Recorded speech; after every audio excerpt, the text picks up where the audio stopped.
Well, I think Cav's butter knife will stay in the draw today. Stage 6 is a sprinter stage only for those who can sprint uphill. 191.5 kilometres through Normandy from Abbeville to Le Havre, and the stage doesn't waste much time inland before heading to the coast at Dieppe.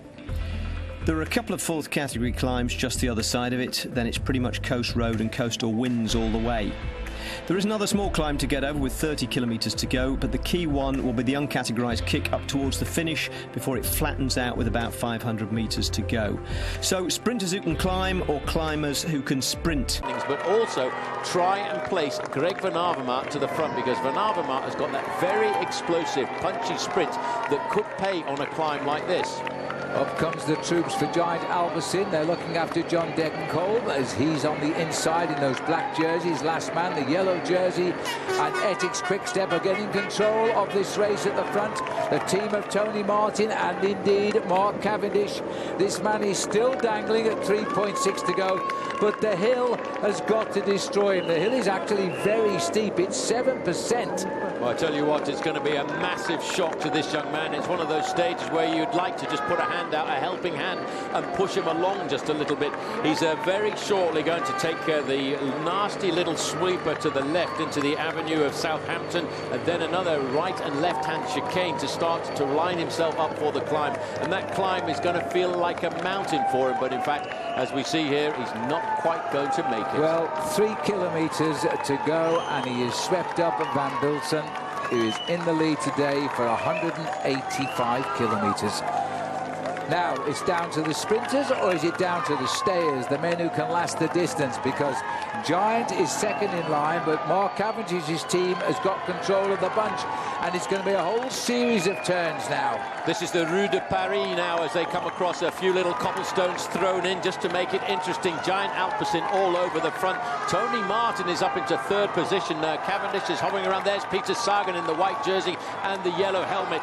They're right about to line themselves up for the right and the left-hand chicane. It really is quite nasty. You've got to keep your hands away from your brakes. You touch your brakes and you'll slip right the way back down this line of riders. Tony Martin would increase his overall lead if he were to win this, but the fact he is number 3 rider here, he's not riding for himself here. He's still looking who's on his back wheel. He's got the riders of John Degenkolb on his back wheel. But the pressure will stay on now and stop others closing up, because the corners are narrow.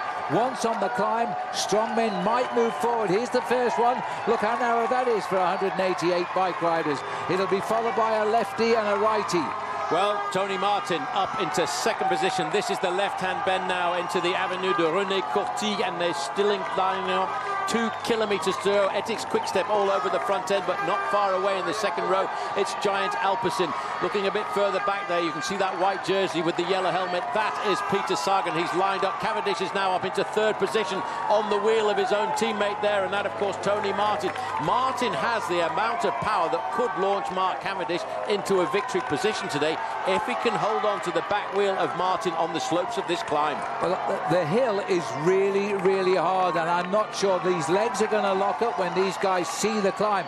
They will have been told by management what it's like, but they haven't seen it, as they now start to move up on the other side of the road as well. The teams from Lotto and Cofidis are coming to the front.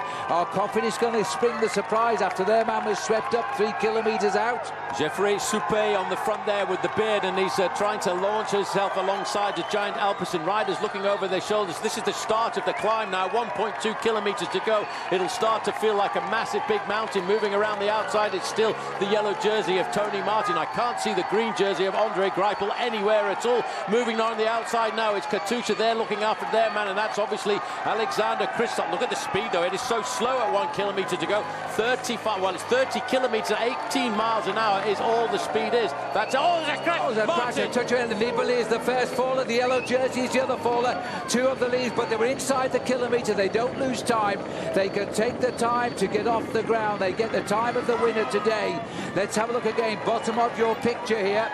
It was actually Tony Martin touched the rider from Europe Car and ricocheted onto Ribali, but they do get the same time, so they won't lose time. Let's hope they're okay. Look at the traffic jam now, but what's happening at the front of the race as the riders continue? Well, this is the accident at the back, where there's now a massive big acceleration.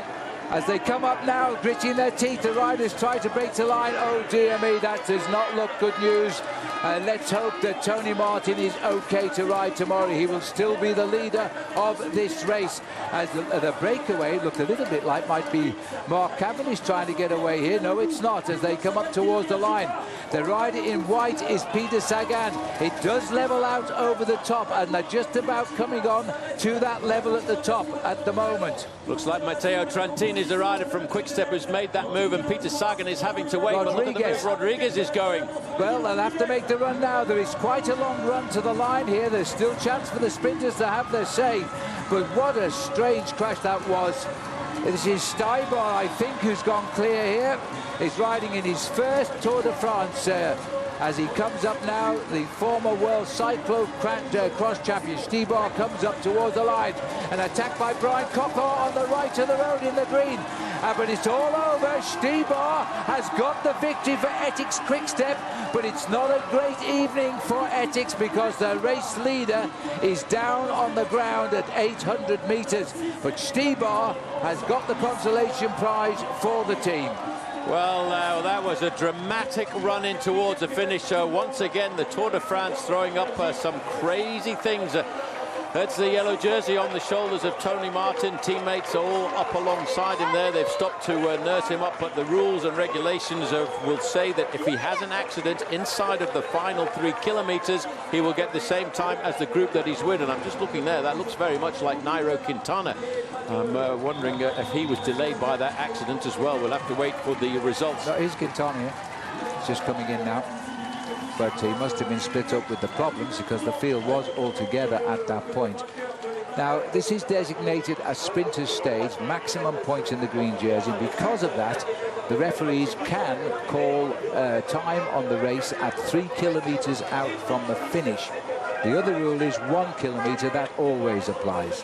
Yes, well, he does need to get on his machine and get up towards the finish line and finish the stage. Well, there's the green jersey of Greipel, a long way down. But again, these riders will be given the same time because of the crash. Now look at this now. There's 3 teammates pushing the maillot jaune of the Tour home. The world champion Kwiatkowski helping their wounded leader now to the finishing line. He's in yellow tomorrow, but will he start? Nibali, his face gives nothing away. The 2 most coveted jerseys in the world of cycling, the white of the world champion, the yellow of the Tour de France, coming home together here under very sad circumstance. What a face of the Tour de France. We've seen every day a change. And today, Tony Martin is the victim. No happy moments like he had 2 days ago when he rode home alone up a hill to win the leader's yellow jersey. He now comes home and he will be obviously going straight off to hospital. Well, remarkably, he didn't. Tony Martin actually headed straight to the Eurovision interview position to congratulate Zdeněk Štýbar. How it is with you, man? We have to look. What? We have to look, but enjoy. From there, he headed off to examine the overhead shot of the crash, and then, obliging bloke that he is, appeared briefly to be interviewed himself. Just saw the replay now. I touched the back wheel from Europe car rider. Yeah, the final was super stressful, like always. I can't really remember, but yeah, the speed was not too high. But as usual on the crashes with not that high speed, normally the injuries are the worst. Now, ahead of the crash, of course, there'd still been a race going on, or a couple of races. Zdeněk Štýbar soloing to a great win, and behind him, Peter Sagan versus everyone else. Sagan beat everyone else, but the result was another frustrating second place. Coquard, Degenkolb and Van Avermaet completed the top 5. Now, Tony Martin and the other fallers got the same time as the main field because their crash was inside the final 3 kilometres. And other than Martin, there seemed to be no more serious injuries than a cut to the arm from a chain ring requiring a few stitches for Nairo Quintana. Now, the usual order of jersey presentations was disrupted and delayed by Tony Martin's injury, but it started, as it always does, with the stage winner, Zdeněk Štýbar, balancing personal delight with concern for a teammate. What a brilliantly timed attack. What a great plan. Was it something you talked about before the stage, or was it a spontaneous move on the road? No, it was a spontaneous move because I was there and I was in the wheel of Sagan and Christoph. So I thought, okay, if I come with him for the sprint, it will be really difficult to beat him. So I thought, okay, I just tried to go, and I went, and yeah, nobody really reacted. I got a directly little gap, and so I just went for it. Too strong for them in the end. When did you find out that the yellow jersey had gone down? Were you aware of that at the time? No, not at all. It's I hear something in the radio, but I don't know what it was because the crowd on the last climb was so loud that I hear not one single word. Now, instead of just letting Tony Martin climb onto the podium with the jersey he already had on, which might seem the sensible thing to do, the sponsors, or somebody at least, insisted that he put the presentation version on, although at least they let the delicate operation happen off stage. His lead is intact, which might be academic, of course, if his collarbone isn't. Chris Froome is next in line, 12 seconds back, and the only change in the top 10 is that Zdeněk Štýbar jumps past Geraint Thomas into 9th because of his win bonus. 11 to 20 is still Barguil to Talansky in the order it was this morning. Of course, they might all be moving up a place, pending the expected confirmation of Tony Martin's injuries. So another routine day of high drama on the Tour de France, and in the middle of it all, unseen by the cameras, Vincenzo Nibali allegedly, reportedly, threw a bidon at Chris Froome at the finish, thinking that he'd somehow been involved in bringing him down. Chris Froome went onto the Astana bus, the two of them did make it up, and afterwards Vincenzo Nibali offered some sort of explanation. Non so bene, ho visto che c'è stato uno sbandamento dalla sinistra verso la destra. Io mi sono trovato e ho colpito Froome, che lui era alla mia destra, e io sono caduto giù pesante e sopra di me è caduto, penso, Barguil forse, non lo so. Che cosa hai pensato quando Froome è entrato? Ero arrabbiatissimo perché non volevo andare per terra e niente, quando si cade ci si fa sempre del male. Però hai fatto tutto chiaro con lui, spiegato come capitano? No, ero molto arrabbiato con lui, poi ci siamo chiariti, però va bene così, sai, è il momento, il caldo della corsa, poi quando si schiariscono un attimo le idee è meglio.